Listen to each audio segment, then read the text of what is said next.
His Excellency Joseph R. Biden Jr., President of the United States of America, and to invite him to address the Assembly. Mr. President, Mr. Secretary-General, my fellow delegates, to all those who dedicate themselves to this noble mission of this institution, it's my honor to speak to you for the first time as President of the United States. We meet this year in a moment of intermingled with great pain and extraordinary possibility. We've lost so much to this devastating pandemic that continues to claim lives around the world and impact so much on our existence. We're mourning more than 4.5 million people, people of every nation, from every background.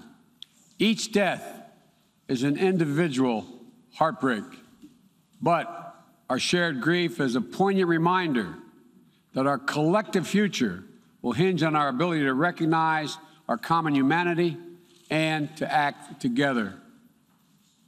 Ladies and gentlemen, this is the clear and urgent choice that we face here at the dawning of what must be a decisive decade for our world, a decade that will quite literally determine our futures. As a global community, we're challenged by urgent and looming crises, wherein lie enormous opportunities if we can summon the will and resolve to seize these opportunities.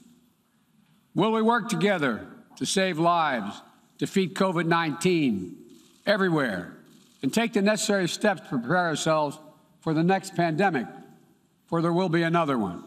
Or will we fail to harness the tools at our disposal as the more virulent and dangerous variants take hold? Will we meet the threat of challenging climate, the challenging climate we're all feeling, already ravaging every part of our world with extreme weather? Or will we suffer the merciless march of ever-worsening droughts and floods, more intense fires and hurricanes, longer heat waves, and rising seas? Will we affirm and uphold the human dignity and human rights under which nations in common cause more than 7 decades ago formed this institution?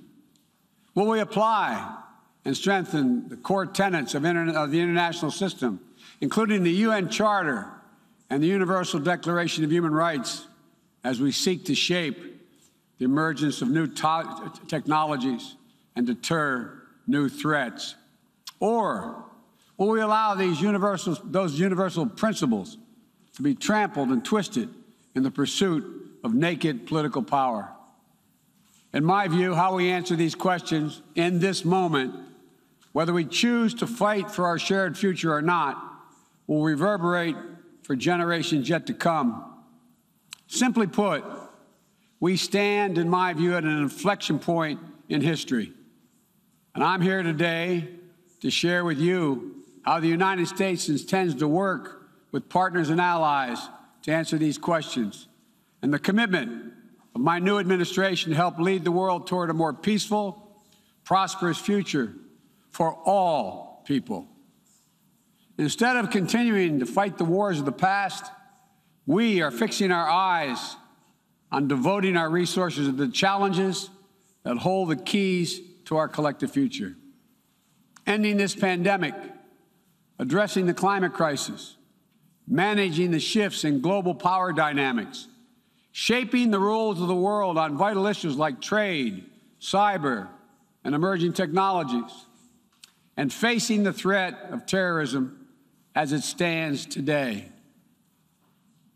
We've ended 20 years of conflict in Afghanistan, and as we close this period of relentless war, we're opening a new era of relentless diplomacy, of using the power of our development aid to invest in new ways of lifting people up around the world, of renewing and defending democracy, of proving that no matter how challenging or how complex the problems we're going to face, government by and for the people is still the best way to deliver for all of our people. And as the United States turns our focus to the priorities and the regions of the world like the Indo-Pacific, that are most consequential today and tomorrow. We'll do so with our allies and partners through cooperation at multilateral institutions like the United Nations to amplify our collective strength and speed our progress toward dealing with these global challenges. It is a fundamental truth of the 21st century within each of our countries and as a global community that our own success is bound up in others succeeding as well. To deliver for our own people, we must also engage deeply with the rest of the world. To ensure that our own future, we must work together with other partners, our partners, toward a shared future.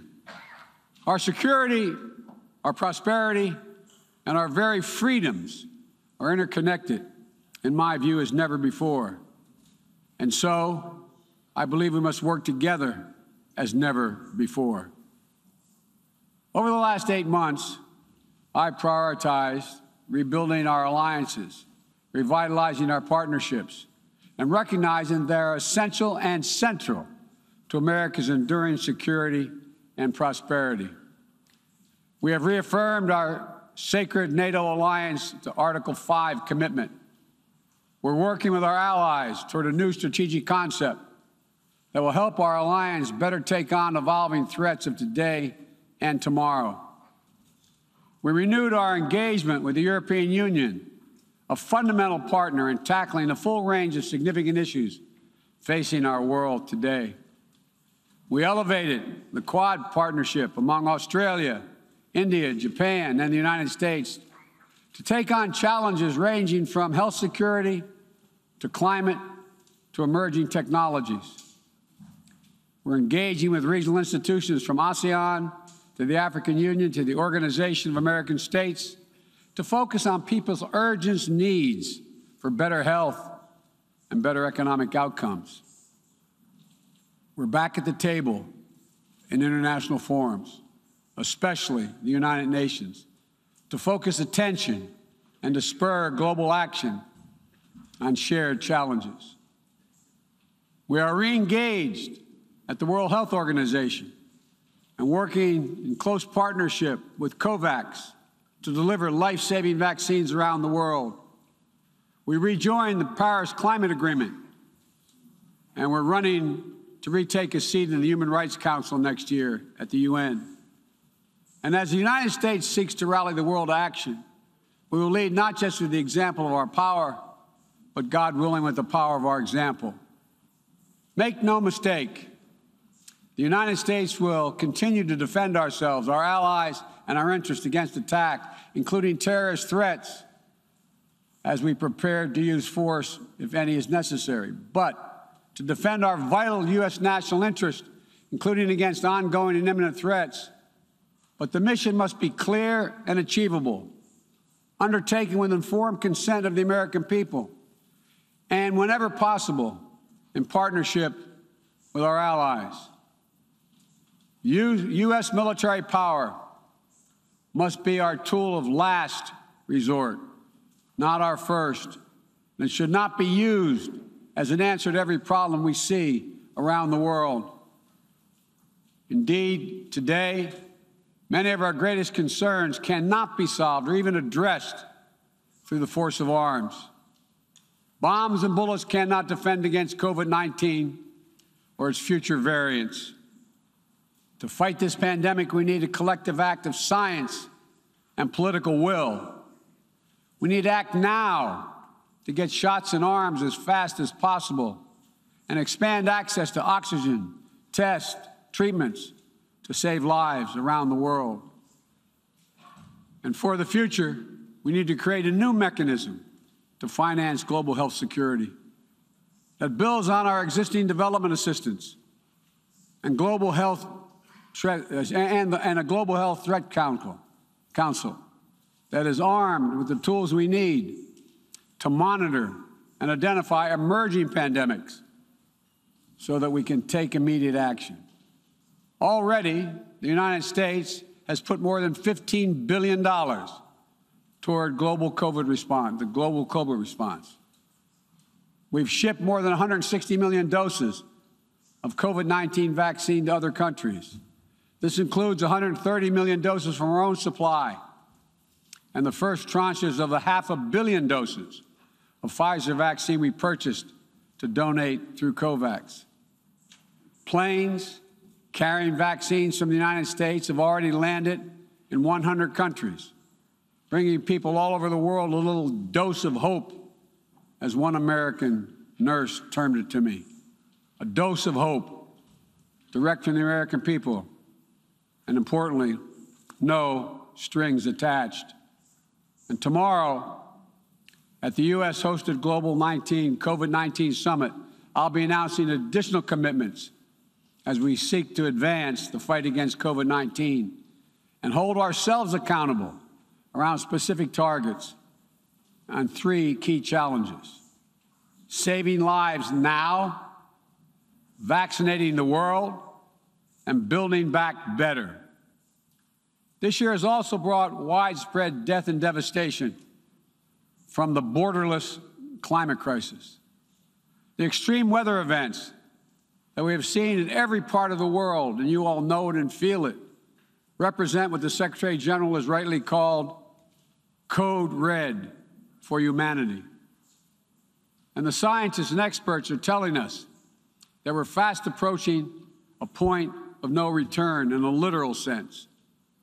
To keep within our reach the vital goal of limiting global warming to 1.5 degrees Celsius, every nation needs to bring their highest possible ambitions to the table when we meet in Glasgow for COP26. And then to have to keep raising our collective ambition over time.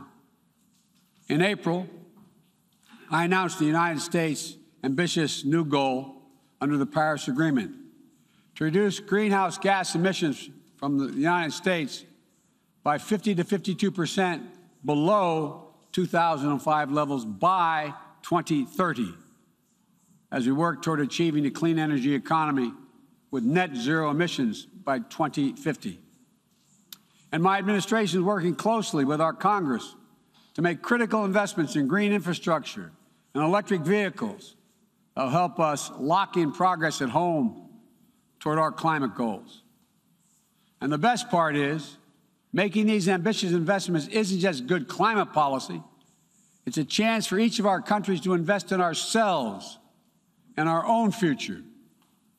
It's an enormous opportunity to create good-paying jobs for workers in each of our countries and to spur long-term economic growth that will improve the quality of life for all of our people.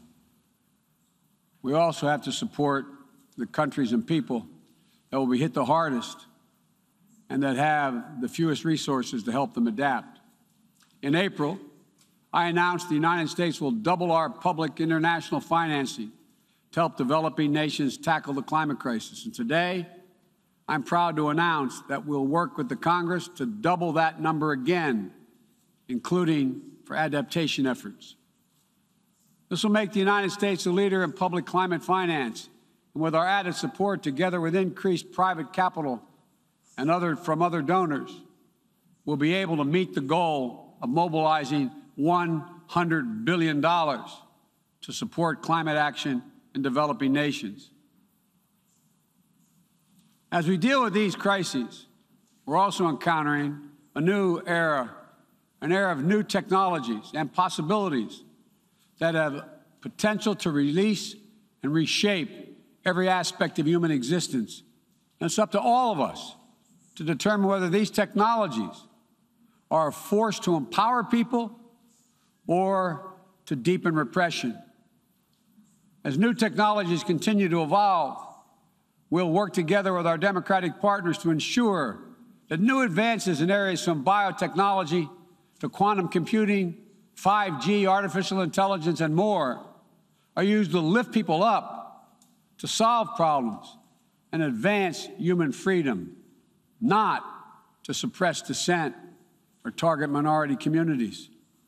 And the United States intends to make a profound investment in research and innovation, working with countries at all stages of economic development to develop new tools and technologies to help us tackle the challenges of this second quarter of the 21st century and beyond.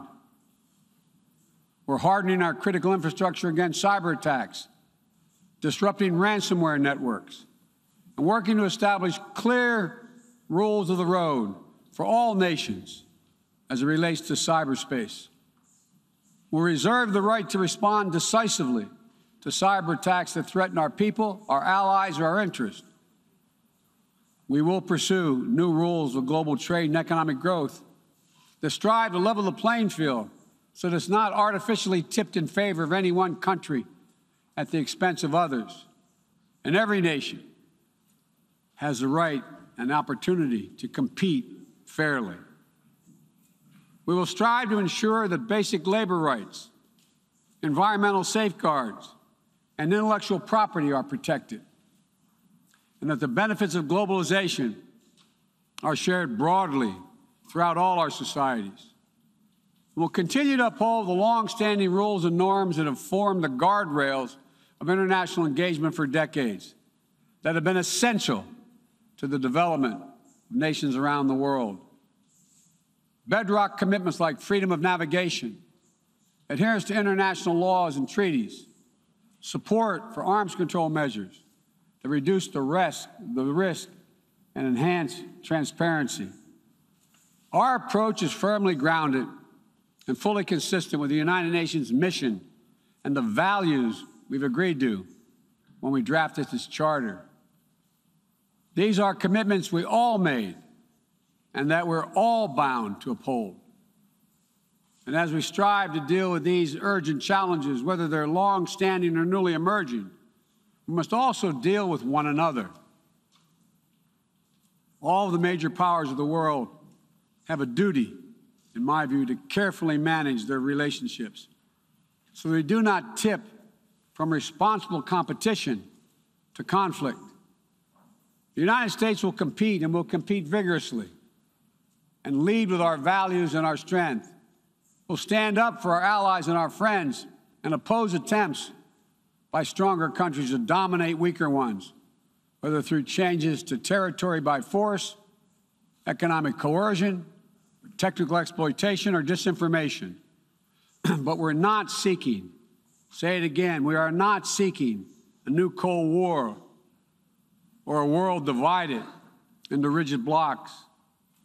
The United States is ready to work with any nation that steps up and pursues peaceful resolution to shared challenges, even if we have intense disagreements in other areas, because we'll all suffer the consequences of our failure if we do not come together to address the urgent threats like COVID-19 and climate change, or enduring threats like nuclear proliferation.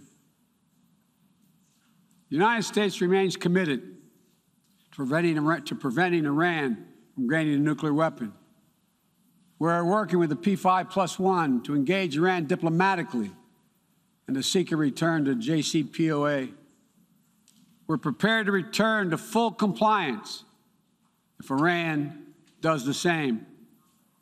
Similarly, we seek serious and sustained diplomacy to pursue the complete denuclearization of the Korean Peninsula. We seek concrete progress toward an available plan with tangible commitments that would increase stability on the peninsula and in the region, as well as improve the lives of the people in the Democratic People's Republic of Korea. We must also remain vigilant to the threat of terror that terrorism poses to all our nations, whether emanating from distant regions of the world or in our own backyard. We know the bitter sting of terrorism. The bitter sting of terrorism is real. We've almost all experienced it. Last month, we lost 13 American heroes and almost 200 innocent Afghan civilians in a heinous terrorist attack at the Kabul airport. Those who commit acts of terrorism against us will continue to find a determined enemy in the United States. The world today is not the world of 2001, though. And the United States is not the same country we were when we were attacked on 9/11 20 years ago.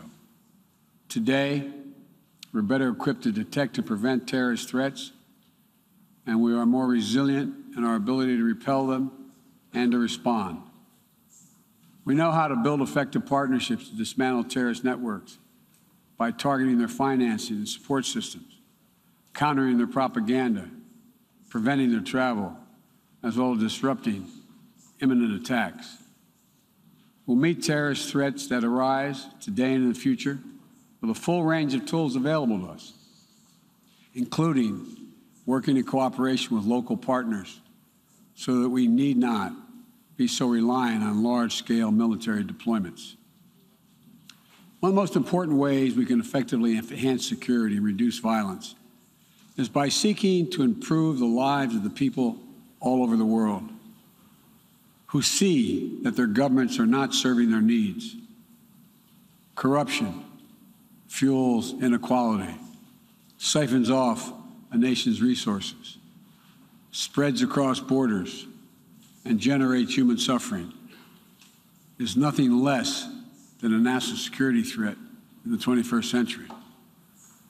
Around the world, we're increasingly seeing citizens demonstrate their discontent, seeing the wealthy and well-connected grow richer and richer, taking payoffs and bribes, operating above the law, while the vast majority of the people struggle to find a job or put food on the table, or to get their businesses off the ground, or simply send their children to school. People have taken to the streets in every region to demand that their governments address people's basic needs, give everyone a fair shot to succeed, and protect their God-given rights. And in that chorus of voices across languages and continents, we hear a common cry, a cry for dignity, simple dignity. As leaders, it's our duty to answer that call, not to silence it. The United States is committed to using our resources and our international platform to support these voices, listen to them, partner with them to find ways to respond that advance human dignity around the world. For example, there's an enormous need for infrastructure in developing countries. But infrastructure that is low quality or that feeds corruption or exacerbates environmental degradation may only end up contributing to greater challenges for countries over time. Done the right way, however, with transparent, sustainable investment in projects that respond to the country's needs and engage their local workers to maintain high labor and environmental standards, infrastructure can be a strong foundation that allows societies in low and middle-income countries to grow and to prosper.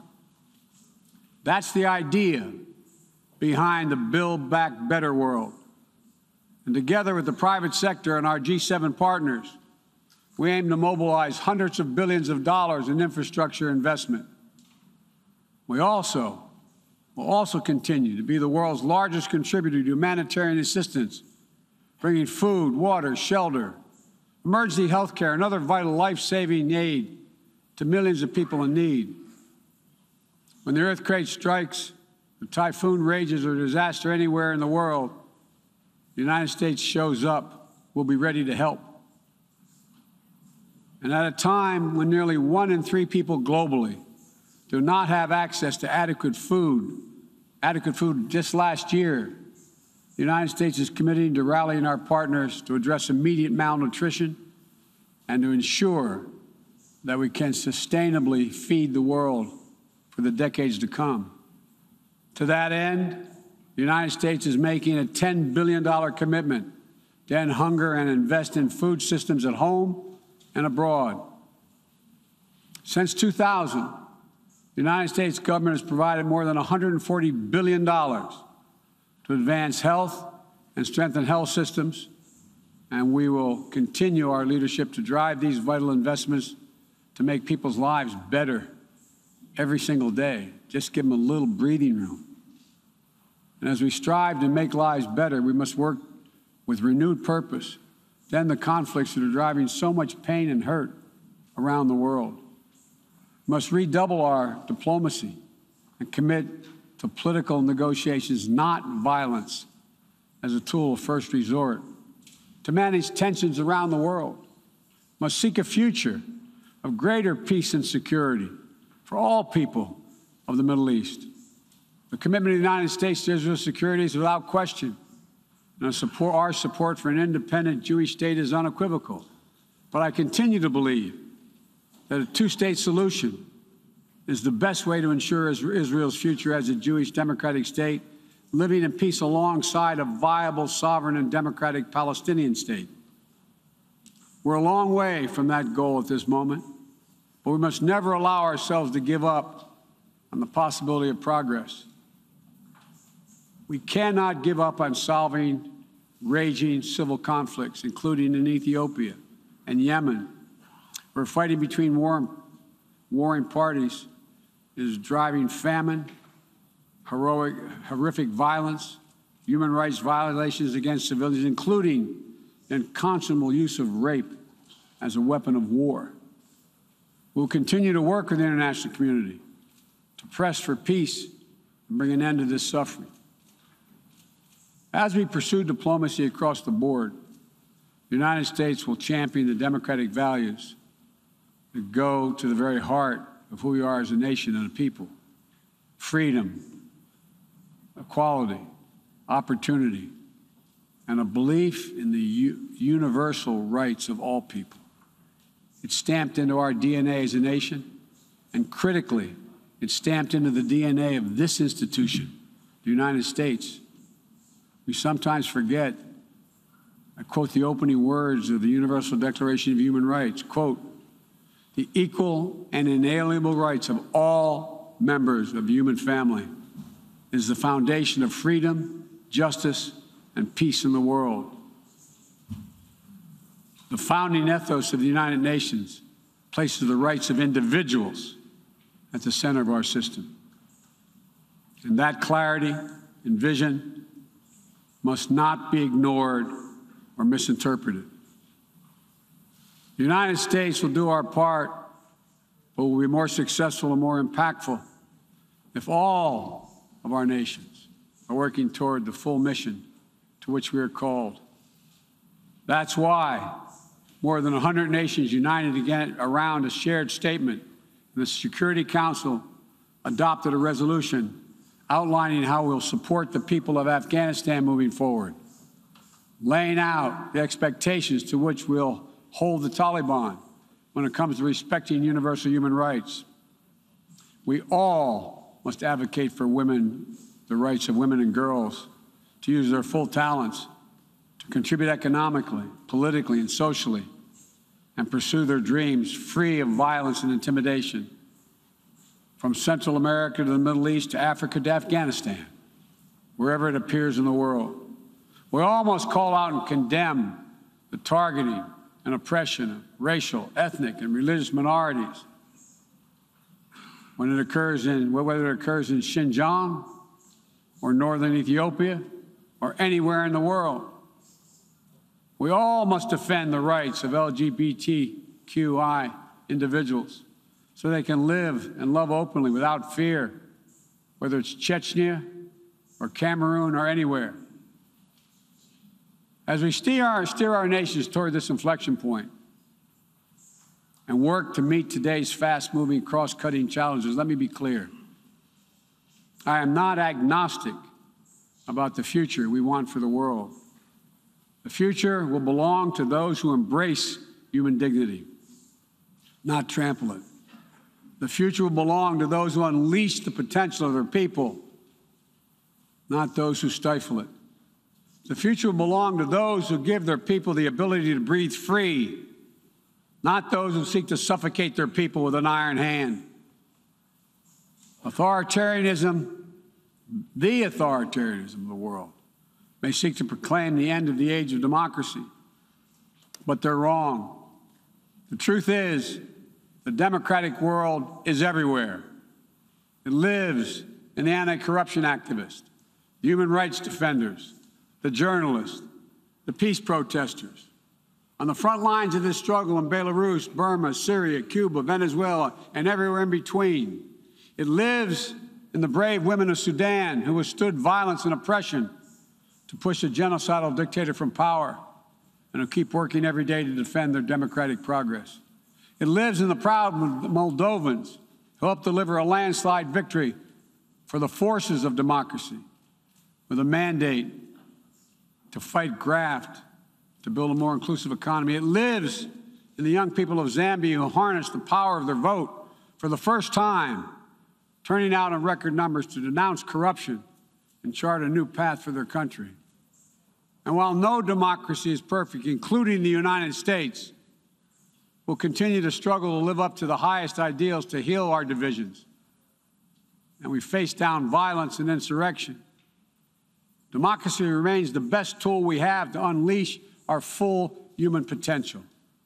My fellow leaders, this is a moment where we must prove ourselves the equals of those who come before us, who with vision and values and determined faith in our collective future built our United Nations, broke the cycle of war and destruction, and laid the foundations for more than 7 decades of relative peace and growing global prosperity. Now, we must again come together to affirm the inherent humanity that unites us is much greater than any outward divisions or disagreements. We must choose to do more than we think we can do alone so that we accomplish what we must together. Ending this pandemic and making sure we're better prepared for the next one. Staving off climactic climate change and increasing our resilience to the impacts we already are seeing. Ensuring a future where technologies are a vital tool to solving human challenges and empowering human potential, not a source of greater strife and repression. These are the challenges that we will determine what the world looks like for our children and our grandchildren and what they'll inherit. We can only meet them by looking to the future. I stand here today for the first time in 20 years with the United States not at war. We've turned the page. All the unmatched strength, energy, and commitment, will, and resources of our nation are now fully and squarely focused on what's ahead of us, not what was behind. I know this. As we look ahead, we will lead. We will lead on all the greatest challenges of our time, from COVID to climate, peace and security, human dignity and human rights, but we will not go it alone.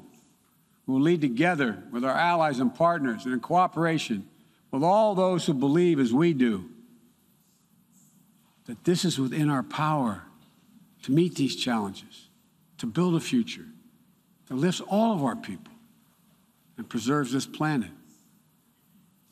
But none of this is inevitable. It's a choice.